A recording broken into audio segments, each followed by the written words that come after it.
Lord of the Oasis. Chapter 361, The End of Kant's Patience. The thick and heavy city gates were slammed shut, and the undead were completely blocked outside. The noise persisted. The knocking on the door was like a ghostly cry. However, no one cared. After such a long battle, they all wanted to rest. In other words, they had already been used to the continuous knocking for the past 2 days and 2 nights. Other than the archers who were still on guard, no one would even look down at the skeletons below. Even the Swadian footmen who had just gone through a tough battle sat on the ground and rested with a calm expression on their faces. Occasionally, they would laugh and talk about their heroic fighting methods. This battle was not considered too harsh. Perhaps to the light infantry, it was just a little tense. Compared to the intensity of the battlefield on the continent of Karadia, this battle could only be considered a massacre. A group of well-equipped foot soldiers with excellent battlefield skills slaughtered a group of poorly equipped and weak-armed militia. 1,000 light infantrymen were sent out, but no one was killed. This could explain the problem. And according to the estimates of the archers on the city walls, the defensive circle formed by these light infantrymen had withstood the attacks of tens of thousands of undead armies. At the same time, in the close to 3 hours of battle, they had destroyed close to 30,000 skeleton warriors and skeleton soldiers. Look at the layers of bones on the ground of the ramp. All kinds of skeletons were stacked like low walls. One by one, they were placed right at the defensive line of those light infantrymen. Looking from the top of the city wall, one could clearly feel that the terrain of that area was much more intense than ordinary places. Even the groups of skeleton warriors and skeleton soldiers that stood at that area were almost half a body taller. It was as if they were standing on a viewing platform, but they still could not see the scenery of the city wall at the top of the cliff. The cliff that had appeared was 10 meters high. The city wall of Trondheim was also 10 meters high. Although the 20-meter slope was more gentle than the city gate on the 10-meter cliff, it was useless even if they climbed up the gentle slope after locking the city gate. Because the towers and arrow towers on both sides of the city gate were enough to release accurate long-range fire on the slope, regardless of whether it was arrows, crossbows, or spells. Any enemy target on the ramps was equivalent to a living target. However, the current skeletons did not even qualify as targets. The archers on the city wall didn't want to waste their arrows. Instead, they leaned against the edge of the city wall, laughing and chatting. Occasionally, when they got bored or when they're making a bet, they would pull out their arrows and fire at the skeletons. The crazy rapid shooting at the beginning was nowhere to be seen. Since they had the geographical advantage, they did not need to be nervous. Trondheim's castle had all kinds of supplies, including food and water. If they wanted to, they could live here for almost a year without any external supplies. However, whether or not they could really live like this depended on Kant. And as the Supreme Lord, the new overlord of the Naran Desert, the absolute ruler of the Oasis Lookout, Kant would never live like this, let alone stay here for a year. Trondheim's castle was now surrounded by an army of the undead, trapped in the Naran Desert. Even if Kant controlled the Stone Pass and Aran City, it was impossible for reinforcements to arrive. If the Dukedom of Leo knew about this place, they would be eager to let Kant and the undead fight to their deaths. Aran City in the Seenway Range did not have the ability to send troops. Although it was a city of the Rhodix people, the current development was still focused on construction. There were not enough people to send reinforcements. Even if they were to send reinforcements, the troops of Rhodix, who could cross the desert to come here, would be helpless against the curtain of death. At that time, Kant had personally experienced the power of the curtain of death. Only extraordinary strength could withstand it. Without positive energy, it was an insurmountable chasm for ordinary troops. Being enveloped by the curtain of death, which contained all kinds of negative buffs, even top-notch Rhodix soldiers would become sick and weak. Eventually, they would fall to the ground and be killed by the most lowly skeleton soldiers. However, this was not the case in a normal environment. Rodix, who was wearing double-layer heavy chain armor and a suit of iron scale armor and leather lining, holding a long-handled axe and warhammer at his waist, and equipped with a heavy broad shield, would have no problem defeating a 100-man team of skeleton soldiers by himself. This set of equipment, coupled with his sturdy and strong body that was like a rock, he could be said to be invincible in infantry combat. In the class of level 5 infantrymen, even a level 5 veteran Nord warrior who was also good at infantry combat was not their opponent. Even the strongest level 6 Nord royal guards could withstand them for a long time. The most crucial point was still that deep darkness, with that incomparably evil curtain of death. Kant stood on the city wall and stared. Of course, he could sense that the curtain of death in front of him was almost covering the sky and the sun. The curtain was estimated to be covering more than half of the Naran desert. Or perhaps it was not so. It only covered the Oasis lookout. But Kant, who had not rushed out of the darkness, did not know how much it covered. "My lord." Van Dijk walked up the city wall. Looking at Kant staring at the darkness outside, he said, "We can go out and take a look. Just these low-grade skeletons will not be able to stop us."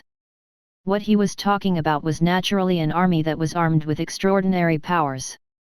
For example, the Royal Knights of the Kingdom of Swadia, or the Lion Knights of the Kingdom of Sarandia, and the Mages of the Unfoth Empire.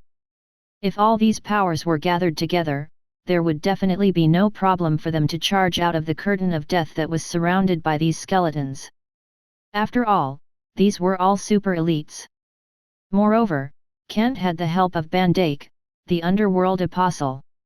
This was also the reason why Van Dijk dared to directly bring up this suggestion to Kant. Just a mere skeleton. It was not enough to keep all of them. Wait. Kant frowned slightly. He did not agree with Van Dijk's suggestion. Instead, he said in a deep voice, "Let these light infantrymen rest. Tomorrow, we will arrange for them to continue fighting. You will continue to lead the team." "This I understand." Van Dijk nodded. "Yes." Kant let out a sigh of relief. The feeling of being surrounded was indeed not good. Especially being surrounded by such a group of strangely shaped and terrifying undead, it made his mood even more depressed. However, Kant was still waiting. He was waiting for the transformation of these 1,000 Swadian footmen. This battle was not considered tragic, but the number of skeleton warriors killed was extremely high. Basically, it could allow nearly half of the light infantrymen to level up. If they were to do it twice more, it was estimated that all of the light infantrymen would be able to level up without a problem. Right outside the castle, hundreds of thousands of skeleton warriors were crowding around, trying to rush in. Kant wanted to capture all of them in one go. Gather all the troops. With the current 1,300 heavy cavalry as the main force, they would sweep through the undead that occupied the Oasis lookout. As Kant's orders were carried out by Van Dijk, and very soon, the entire Trondheim castle began to move again. Many light infantrymen were given timely treatment and rest. Then, they continued to engage in fierce battles for the next 2 days. Of course, rather than saying it was a fierce battle, it was more like a painful massacre. Groups of skeleton warriors were killed. The ground was covered with white bones. The decayed and tattered ancient weapons and ancient armor had been turned into fragments and scattered everywhere. Outside the entire ramp, there was a layer of bones nearly 3 meters high, which were made of skeletons. As a result, the light infantrymen who stepped on them made creaking sounds. In these 2 days, the skeleton warriors of Oasis Lookout had been massacred. Close to 100,000 skeletons had fallen at the southeast 2 city gates. The 1,000 light infantrymen were exhausted, but no one was injured. They continued to squat in their own positions in the Urn City. They were so tired that they were gasping for breath. The Germanic swords in their hands were already unsteady. They were really too tired. Such a cruel and high-frequency battle made their bodies unable to take it. Their arms were extremely sore.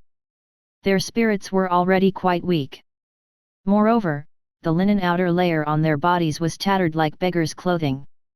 The mail armor inside was damaged. Some of them were even holding onto their bleeding wounds. There was a hint of fear in their eyes. It was obvious that their morale had reached its limit. As expected of the undead, Kant was still standing at the top of the city wall. He looked at the light infantry troops that were swaying left and right under the urn city. They no longer had much discipline left, and a deep fear appeared in his eyes. He could not help but say in a deep voice, as expected of the natural disaster of death, "This is the advantage of the undead." Van Dijk nodded. The fierce battle for a few days was exhausting. Although there were many skeletons that died in the battle. During the intense battle, the stamina, morale, and faith of the light infantrymen had reached their limits. If Kant were to send these 1,000 light infantrymen into battle, they would definitely suffer even more casualties due to the stamina they had expended and the painful wounds on their bodies. There would even be a degree of collapse due to the tragic casualties and the unstable formation of the troops. They were all living people. They were far from the painless NPC soldiers in the game system. They had their own emotions, their own thoughts, their own fears, and their own physical and mental limitations. They could launch a desperate counterattack against the enemy with high morale, but they could also be in low spirits. With an absolute advantage in numbers, they would be defeated by a small number of exceptionally elite enemy soldiers in one blow. However, I have the advantage of having a foundation. Kant's lips curled up slightly. The war of attrition with the undead might be enough to drag any enemy to death. But for him, a supreme lord with the entire world as his foundation, playing a war of attrition with him was too laughable. It was simply impossible to achieve. His thoughts instantly communicated with the system. The dialogue box was already floating on Kant's retina. At the same time, his mind had already given orders to the system. Level up. Swadian man-at-arms. His patience was over. Chapter 362, Sweeping Up the Dead. Kant did not have much patience to begin with. Towards the undead, Kant desired more than anything in his heart to destroy them quickly, from the source. But the reason why he contracted the defensive line and relied on the castle to defend was because he was afraid of the high-level power hidden within the undead, which was once some relics left behind from the ancient times. For example, the demons of the abyss that they had seen in the underground of the Sinway range. Or the undead Pope. These were the people Kant was wary of and worried about. These old fellows, the power of the ancient relics, could still be preserved even after 10,000 years. Even if they were extremely weak, they were still a threat to Kant. A great threat. That was why Kant remained vigilant. The final goal of sending out the Swadian footmen was to train the troops. But there was another hidden goal, and that was to test them. To test whether these old fogies were around, apart from the skeleton warriors and skeleton soldiers, whether there were any stronger undead troops, whether they could pose a threat to them, and so on. It was obvious that Kant's plan was not a complete success. The training was considered a success. These 1,000 heavily injured and exhausted Swadian footmen had already met the requirements for level up. Kant had sent these troops to destroy close to 100,000 skeleton warriors and skeleton soldiers in these 3 days. They had even destroyed more than half of the remaining undead skeletons in the Oasis lookout. However, the higher-level undead troop class did not appear. They were still hidden in the thick black fog. Not to mention the high-level undead. Even the skeleton cavalry and the death knights did not appear. These two types of undead cavalry were the undead troop that Kant remembered. However, after clearing out more than half of the skeleton warriors and soldiers, and wiping out all the undead infantrymen that invaded the Oasis lookout, these undead cavalry that belonged to the mobility of the undead had yet to appear. They were like poisonous snakes hidden in the curtain of death. They were still lurking and waiting. As long as Kant showed a little weakness, they would pounce on him viciously and directly destroy him. Is this the plan? Kant's lips curled up slightly. But his eyes were unusually cold. Glancing at the dense curtain of death around him, the dialogue box in his eyes popped out and was then erased. He turned his head to look at the wall of the Urn City. The huge number of troops broke free from the data stream, and the smile on his lips curled up even more. The Supreme Lord of Karadia. A saint comparable to a god. Lord Kant. Cheers sounded from below. The heavy cavalry wearing chain armor, leather armor, linen robes, and capes took off the flat helmets on their heads and leaned on their long spears. They looked at the figure standing on the wall with fanatical expressions. They almost knelt in unison. Even the warhorse beside them, who was also wearing chain armor, slowly lowered its head. "We salute you." The unified cheers resounded throughout the entire Urn City. That high morale instantly rushed out with a fearless aura. The originally exhausted Swadian footmen had disappeared without a trace. What was left now were the Swadian men-at-arms, who had high morale, were full of energy, and were extremely vigorous. They were the level 4 cavalry from the Kingdom of Swadia.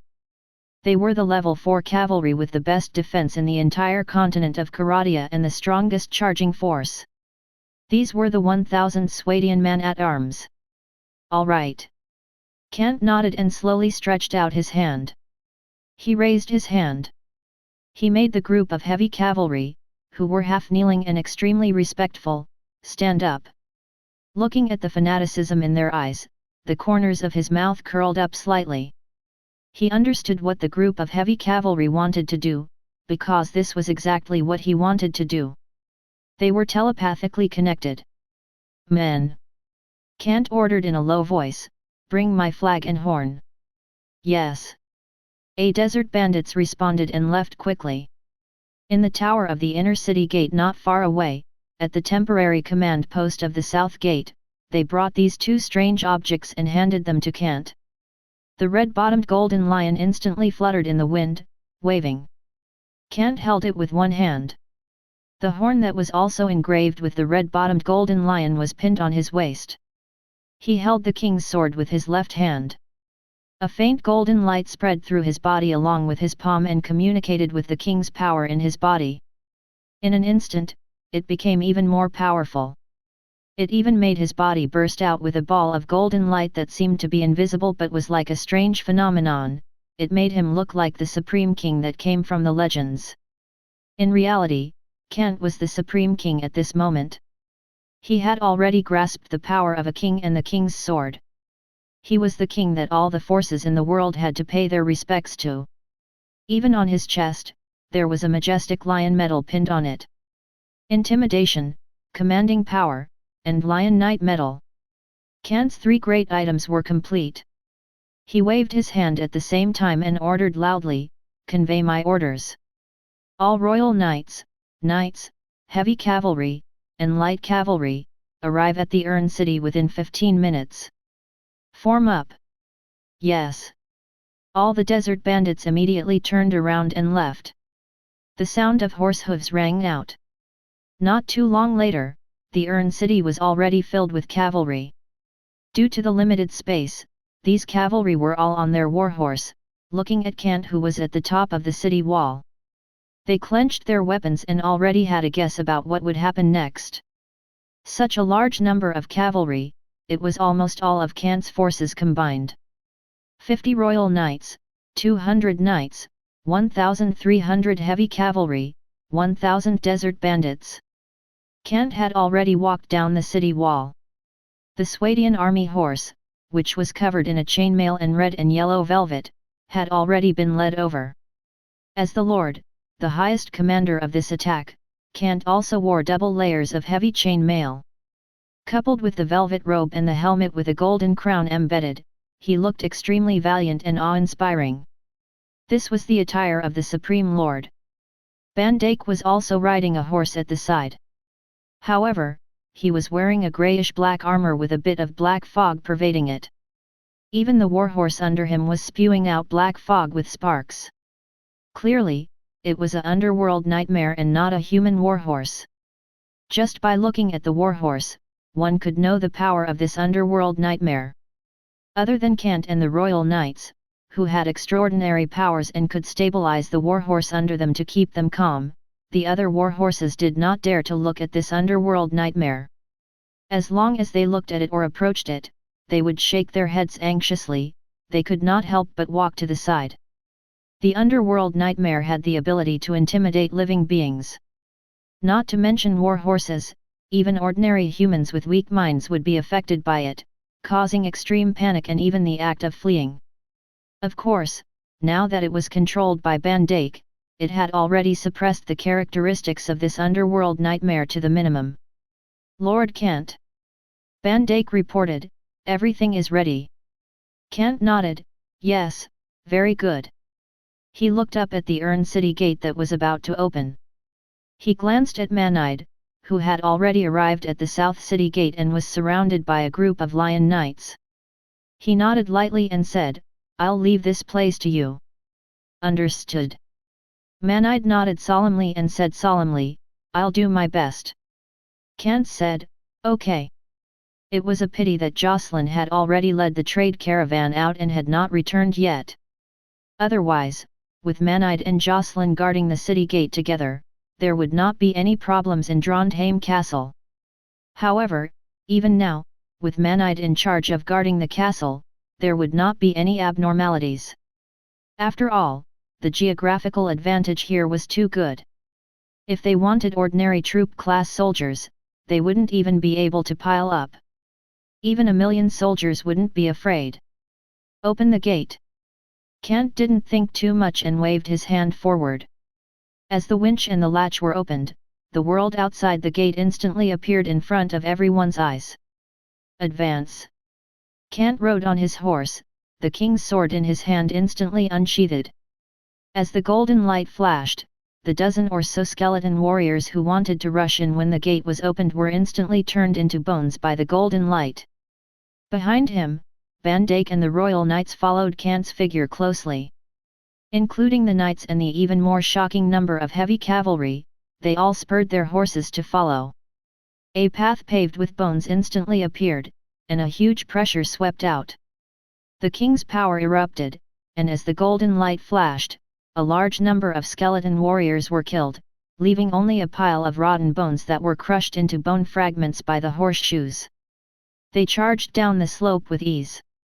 More and more skeleton warriors and skeleton soldiers gathered. However, Kant and the royal knights were like sharp sword tips, easily piercing through all the skeleton warriors who dared to approach. No matter how many of the enemies there were, or how thick the formation was, they were directly penetrated through. Even the countless knights and heavy cavalry at the rear could use the momentum to directly crush those skeletons. A sweeping sweep. Stronger than when the light infantry showed up. At the time, after all, the light infantry was only defending the perimeter of the ramps, not a complete tactical assault. These heavy cavalry formed a group, wantonly interspersed the charge, with no flag and no horn. They crushed an entire field of skeletons by simply relying on the metal to shorten the charge distance characteristic. Kaboom, kaboom, kaboom, kaboom, kaboom, kaboom, kaboom, kaboom, kaboom, kaboom, kaboom. Horseshoes beat around the castle of Trondheim. The entire Oasis lookout was ringing with this enormous flood-like sound. Countless skeletons were swept flat, was horseshoes directly stepped into the sand, directly stepped on the ground, adding a few white bones of the rotten residue, as if endless life once died here.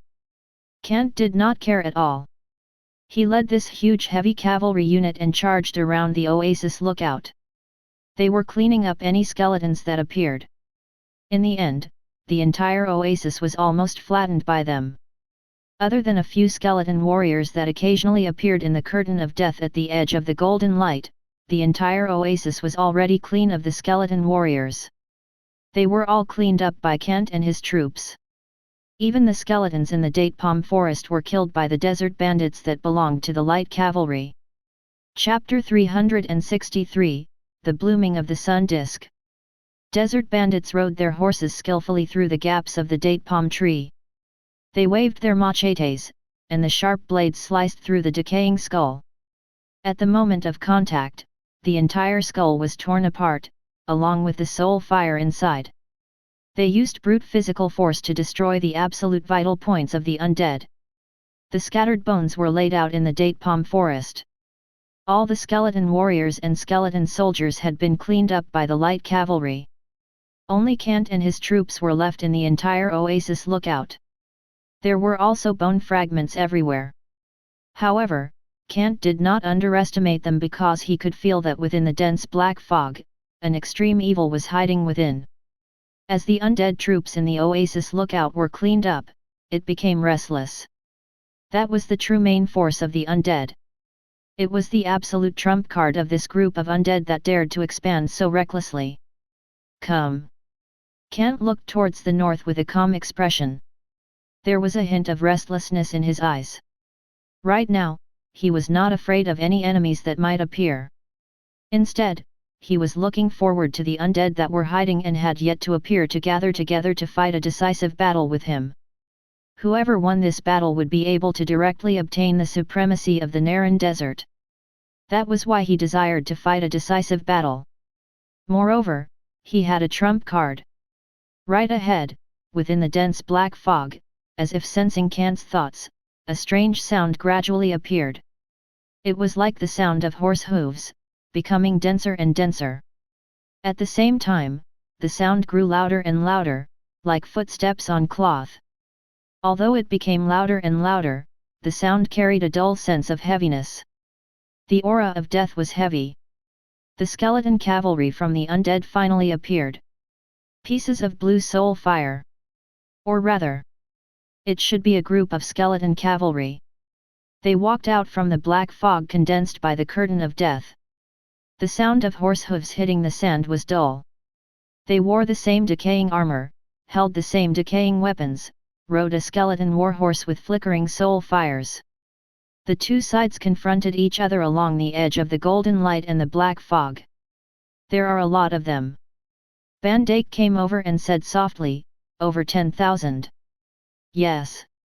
Kant nodded. The group of skeleton cavalry in front of them formed into a regular rectangular square. It was a dark mass. Looking carefully into the depths of the black fog, the faintly discernible figures added to the terror of the group of skeleton cavalry. It was hard to tell how many there were. Even in the golden light, the skeleton cavalry that had already entered the Oasis lookout had already exceeded 8,000 in number. The forest like long lance was like a dense forest. Even though it was a rotten black color, it still carried a cruel killing intent. This was a group of knights formed by the descendants of the gods, one of the backbone forces of the gods in ancient times. After 10,000 years, they had turned into evil undead skeletons and reappeared in this world as the dead. However, the world now is not as you know it. Kant's lips curled up. These undead finally brought out their main force. This was exactly what he wanted to see. Even if he was at a disadvantage in terms of military strength, he was not afraid of the upcoming decisive battle, when the cavalry charged together. Are we going to charge? Van Dijk asked. Wait. Kant shook his head. Now is not a good time. Van Dijk shrugged. Wait for them to come out. That's right. The corner of Kant's mouth curled up. Wait for them to come out. Although he was facing more and more skeleton cavalry, Kant was really fearless. Even Van Dijk was not nervous. There was only a hint of solemnity in his eyes. Towards the remaining enemies in the curtain of death, he was tactically facing them head-on. In terms of strategy, one could look down on the enemy. But in terms of tactics, one definitely had to use one's full strength to catch a rabbit. Furthermore, even the Swadian man-at-arms were armed to the teeth. As long as they activated their charging status and faced the enemy head-on, they could be said to be invincible. No matter how many of these skeleton cavalry soldiers there were, they were still fearless. In their charging status, the heavy cavalry would not be intercepted so easily. Even if they were holding an 8-meter-long lance, they would not mind being crushed by the heavy cavalry. As long as the terrain was suitable, the heavy cavalry soldiers in their charging status could really do whatever they wanted. And here, Kant's Oasis lookout. the battlefield he had chosen for the decisive battle. The terrain was extremely suitable. His 2 legs knocked lightly on the horse's abdomen. Kant's gaze was fixed on the increasing number of skeleton cavalry in front of him. His face was calm. Not only was there not the slightest hint of fear in his eyes, there was even a hint of mockery. Even if the skeleton cavalry slowly walked out of the curtain of death, including the death cavalry that gradually appeared among the cavalry, there was still a hint of mockery in their eyes. It was as if victory was within their grasp. "I have a trump card," Kant muttered softly. The warhorse beneath him stepped forward, leading the royal knights, and heavy cavalry behind him as they advanced together. A thick, heavy, awl-shaped lance had already been erected. Most of them wore the military spears in the hands of the heavy cavalry. They stood erect like thin poles in the woodland, including the 2.5-meter-long lance in the hands of the desert bandits. The whole thing looked like a lush forest of vegetation. In terms of momentum, the Kant's army, which had less than 3,700 soldiers, was no weaker than the tens of thousands of skeleton cavalry.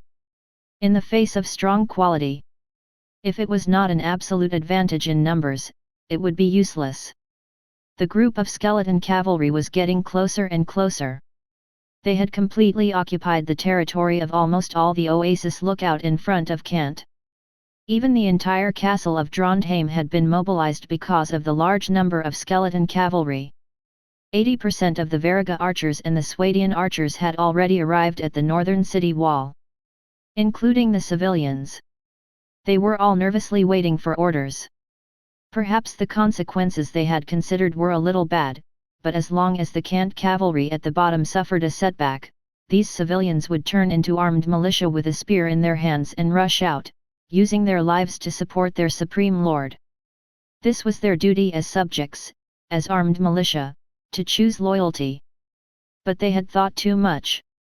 Just as this group of civilians gathered together, the golden disk above their heads also started to move slightly. The sun disk was adjusting its position. The huge disk was originally suspended 50 meters above the sky, like a small sun that was emitting golden light, allowing the endless streams of light to circulate within the sacred sun pattern. Now, at the center of the sun disk, the point where countless sacred sun patterns gathered had already been aimed at the north side. It was like a single eye. Round. An eye that was formed by the sacred pattern array. Perhaps it was the gaze that once represented the sun god, the majesty of the sun god, and was the most supreme of holiness. But now, with Kant's intention, this divine eye was finally aimed at the group of skeleton cavalry that was slowly appearing in the north and gradually pressing down on them. Kant's lips curled up slightly. This was his trump card. It was also where his confidence lay. Special Effect 5 Purification Pulse. After miraculous repair, the sun disk can release a pulse containing extremely positive energy once a week, purifying any target and erasing it in the world. Remark: extremely powerful, please use it with caution.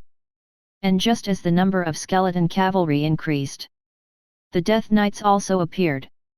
The aura of death permeated into the golden light and began to spread towards Kant and the others.